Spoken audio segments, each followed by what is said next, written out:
Melissa here with Epson LabelWorks. Today I want to show you how to make a basic vertical label using the LW-Z5010PX.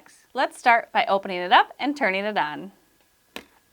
Now you can change the orientation of the label before or after you've entered in your text. So let's go ahead and do that now.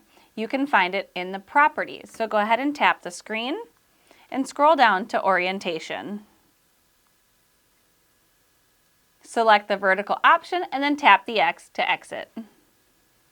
Now go ahead and enter in your text and press print when you're ready. That's how you make a basic vertical label using the LW-Z5010PX. If you have questions on this printer or want to chat about your labeling needs, give us a call. We would love to talk with you. Thanks again and happy labeling!